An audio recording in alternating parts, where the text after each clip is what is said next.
ये मैं हूँ, ये मेरे दोस्त है और यहाँ पर पार्टी हो रही है।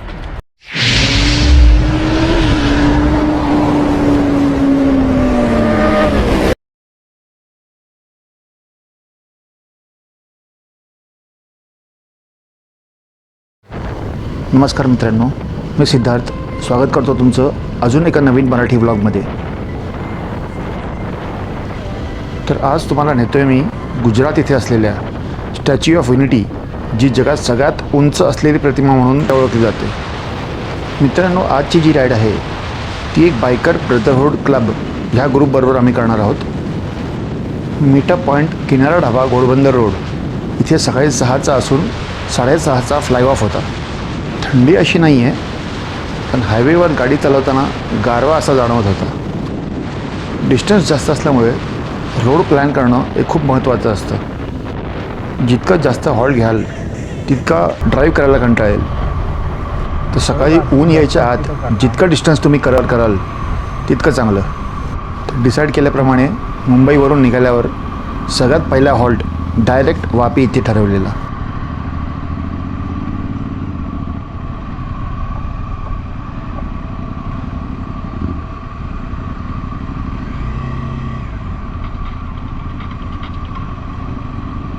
हेलो, हाँ हाय मिर्ज़ा, कहाँ पहुँचे?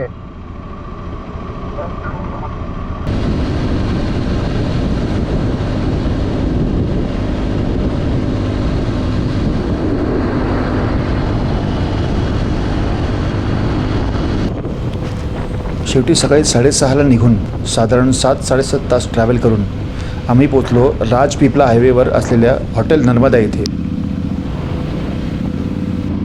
स्टॅच्यू ऑफ युनिटी हे नर्मदा हॉटेलपासून अवघ्या अर्ध्या तासाच्या अंतरावर असल्यामुळे ग्रुपने हे हॉटेल सिलेक्ट केलं होतं। युनिटीच्या तिकीट्सची बुकिंग ऑनलाईन केल्यामुळे आमचा वेळ वाचला आणि पोचल्यावर फ्रेश होऊन आम्ही लगेच निघालो वर्ल्ड्स लार्जेस्ट स्टॅच्यू बघायला।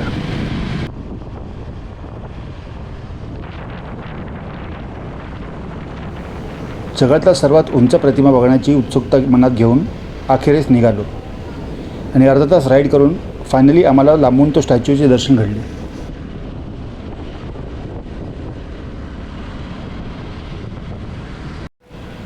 जसं जसं आम्ही जवळ येत गेलो तसं तसं त्या स्टॅच्यूचा अंदाज जितका लावला होता त्यापेक्षा मोठा दिसत होता। स्टॅच्यूच्या पाठच्या बाजूने आल्यामुळे प्रतिमा एवढी मोठी असेल याचा अंदाज नव्हता।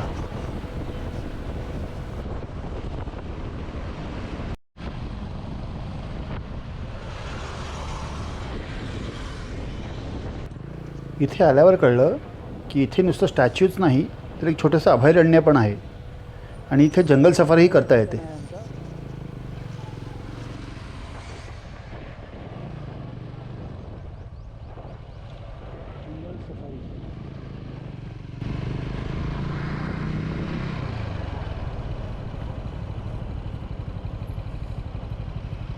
आम्हाला वाटलं की बाईक डायरेक्टली स्टॅच्यूपर्यंत जाते, पण तसं नाही आहे।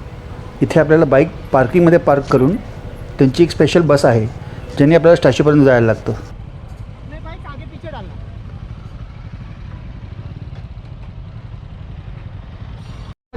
ये मैं हूँ, ये मेरे दोस्त है और यहाँ पर पार्टी हो रही है।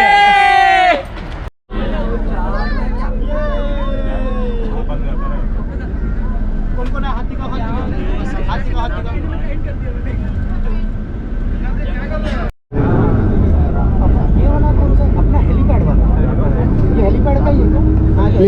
लेजर शो का सेटिंग है ये। हेलीपैड राउंड सर्कल किया है, अपने को इधर ही आने के बाद में भेजने के लिए इधर बैठने ना वहाँ से देखेंगे। ओए इधर देख, अरे अरे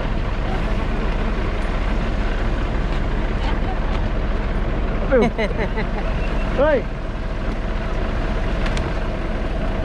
ओ लॉगर फैमिली आइए आइए।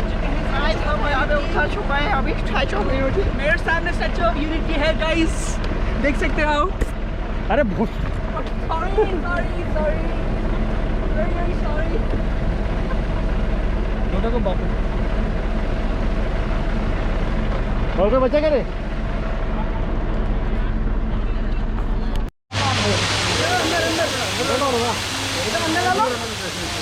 अंदर डाला अंदर सच में बोल रहा हूँ।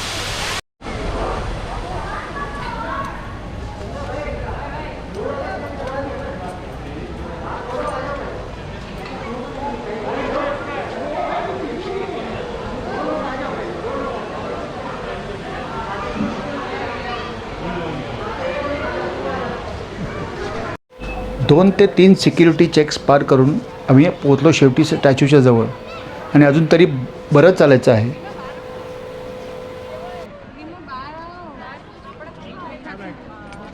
एंटर केल्यावर आपल्याला समोरच सरदार वल्लभभाई पटेल यांची चेहऱ्याची एक मोठी प्रतिमा दिसते.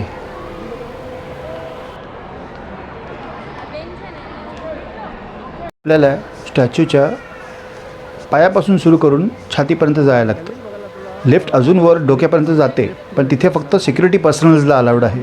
तिथून पुढे आपल्याला व्ह्यूइंग गॅलरी लिफ्टने वर जायला लागतं. वर आल्यावर आतून स्टॅच्यूचा साचा असा दिसतो. स्टॅच्यूच्या चेस्ट लेवलला आल्यावर समोरच आपल्याला एक अप्रतिम असा व्ह्यू पाहायला मिळतो. समोरच आपल्याला दिसते नर्मदा नदीवर बांधलेले सरदार सरोवर धरण. इथे एक गाईड सुद्धा आहे जो काही माहिती देतो आपल्याला स्टॅच्यू बद्दल. तर या आपण जाणून घेऊया काय रहस्य आहे या एवढ्या मोठ्या स्टॅच्यू बनवण्यामागे. वर्ल्ड में जितने स्टैचूज हैं उनकी हाइट आप नीचे म्यूजियम से आए, म्यूजियम लेवल से गिनने में आती है जो है 182 मीटर 182 मीटर.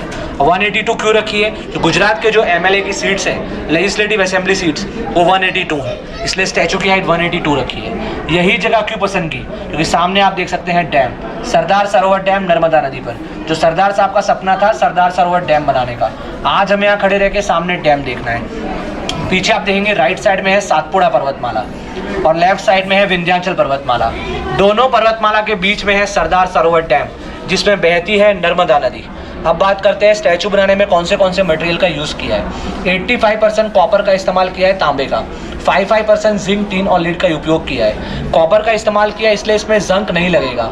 1700 मैट्रिक टन कांस्य का आवरण चढ़ा है, ब्रॉन्ज क्लैडिंग किया है. 6000 मैट्रिक टन जितना स्ट्रक्चर स्टील का यूज़ किया है. 18500 टन जितना रीइंफोर्समेंट स्टील का यूज़ किया है. 2013 में लोहा कैंपेन चलाया था जिसमें सारे फार्मर्स से 134 मैट्रिक टन आयरन डोनेट में मांगा था.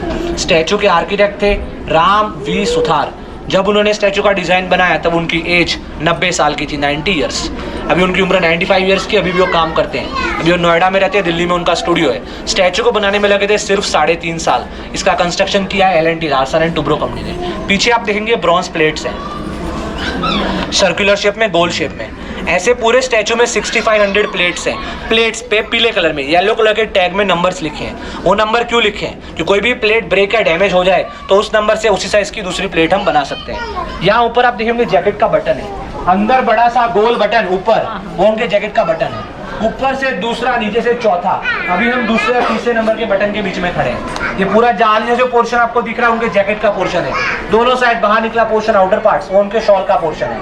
बाहर जो स्टील स्ट्रक्चर से ग्लास है आपको वो देखना है. पीछे का बैक व्यू देखना है. आपको नीचे जाना है म्यूजियम में और उनके पैरों पे जाना है. थैंक यू, धन्यवाद. थँक्यू. फोटो किंवा व्हिडिओ काढताना खास काळजी घ्यायला लागते, कारण एक चूक झाली आणि सेल्फी स्टिक थोडी लूज झाली तर मोबाईल किंवा गोप्रो जो असेल तो परत मिळायची आशा सोडून द्यावी लागेल. थोड़ा आराम से करना. बोल रहा हूँ अभी भी एक्साइट नहीं होने का. आराम से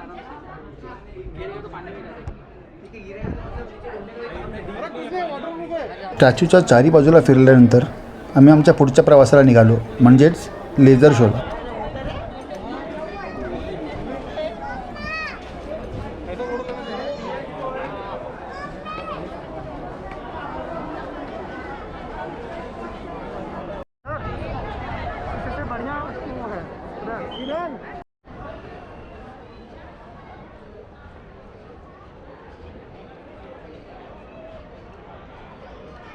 एक तासाचा लेझर शो असून एक खूप सुंदर असा अनुभव होता. पण आमची सीट एकदम पाठच्या बाजूला असल्यामुळे आम्हाला एवढा आनंद लुटता आला नाही. स्टॅच्यू लांब असल्यामुळे गोप्रोने शूट करता नाही पॉसिबल झालं, म्हणून मोबाईलने झूम करून जितकं शूट करता आलं तितकं केलं. वल्लभ भाई पटेल नाम कहलाता था सरदार। कृषक कार्मिक जनगण से था उसको प्यार अपार। अखिल देश ने उसे रहनुमा किया था स्वीकार। गांधी बापू का शिष्य, सत्य अहिंसा का अवतार, किंतु एक भारत करने को हर लेता हथियार। लौह पुरुष संबोधन था वो लोहे की दीवार। तेज पुंज तुम, शक्ति पीठ तुम, बल का सागर अपरंपार। ऋणी देश का नम्र नमन, तुम स्वीकारो संधान।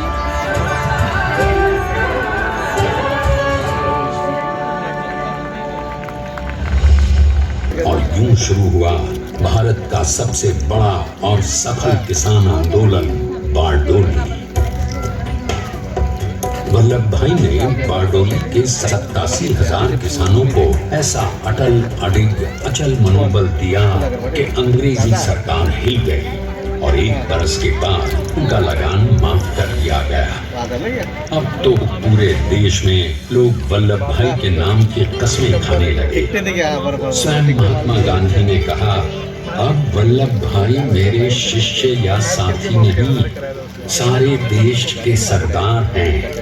और देश को मिल गया एक अनोखा असरदार सरदार। जैसा उन्होंने स्वयं कहा था, हमें नए धागों को पुराने ताने बाने में ऐसे पिरोना है कि एक दूसरे में गूंथ जाए और बेहतरीन बनावट वाला एक नया भारत उभर कर सामने आ सके। अंततः अपने वज्र दृढ़ संकल्प से एक नया विराट विशाल एक भारत श्रेष्ठ भारत बनाकर दिखा ही दिया सरदार ने। संसार के सबसे बड़े प्रजातंत्र के शिल्पी को प्रणाम करने के लिए देश ने बनाया है ये समर्थ स्मारक। स्वाधीन भारत को समर्थ भारत में बदलने वाले सरदार पटेल को समर्पित।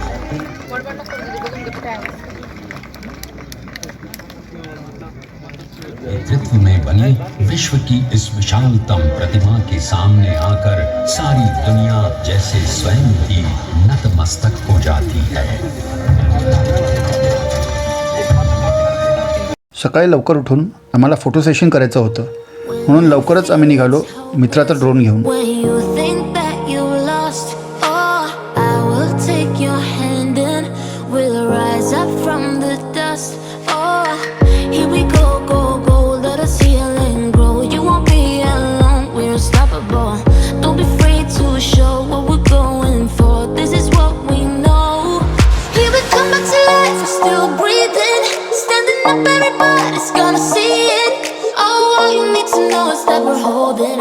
Even if we fall, we will rise up and we follow the path that we believe in.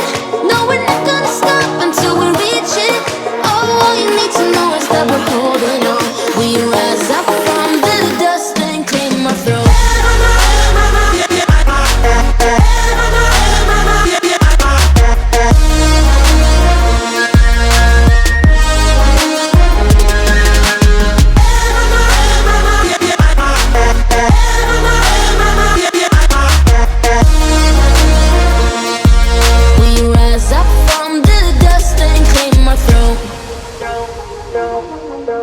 We all have our reasons why we are on this track. Oh, we all have our burdens, yeah, but we just keep on fighting and we never look back.